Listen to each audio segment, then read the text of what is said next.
Oi, eu sou Lucas Santos, estudante de Física da UNB, e vou mostrar para vocês um pouco do meu trabalho de iniciação científica. A pesquisa foi feita sob orientação da professora Vanessa Carvalho de Andrade e o título é Simetrias de Noether nas teorias da gravitação F de RT. O objetivo aqui é estudar algumas teorias alternativas à relatividade geral e quais as consequências da aplicação de um método matemático relativo às simetrias de Noether nessas teorias alternativas. Mas o que isso quer dizer? Então, o objetivo da teoria da relatividade geral de Einstein é estudar a interação gravitacional. Porém, ela ainda possui algumas limitações, de forma que nós nos perguntamos como a gente pode superá-las?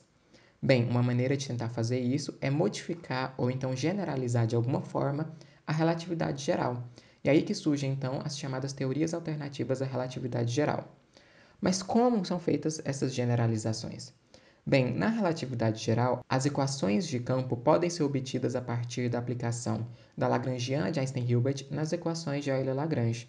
Algumas teorias alternativas operam justamente generalizando essa Lagrangiana. Eu vou mostrar alguns exemplos estudados para vocês. Bem, no início do nosso processo de pesquisa, nós estudamos algum desses modelos alternativos, e um deles foi o formalismo F de R, que generaliza a Lagrangiana de Einstein-Hilbert substituindo-a por uma função não linear do escalar de curvatura R, de forma que as equações de campo que surgem são mais gerais.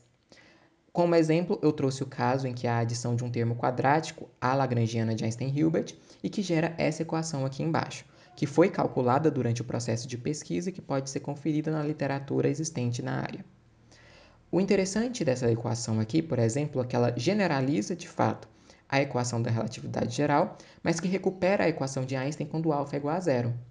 Então a gente consegue recuperar a descrição que a relatividade geral já nos fornece. Uma aplicação interessante dessas teorias, F de R, é, por exemplo, na cosmologia, em modelos cosmológicos que tentam explicar a inflação do universo sem recorrer à matéria escura. Ou melhor, sem recorrer à energia escura. Outro tipo de modelo estudado foram as chamadas teorias F de T, que generalizam a Lagrangiana com uma função não linear do escalar de torção T.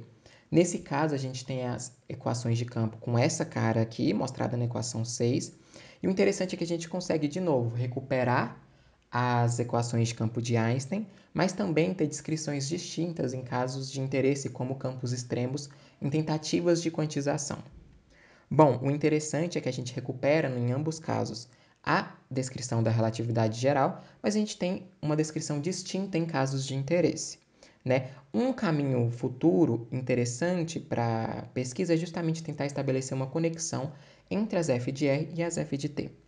Bom, mas aqui no escopo do nosso projeto de pesquisa, nós seguimos estudando então, depois de ver essas teorias alternativas e algumas outras, o método matemático relativo às simetrias de Noether.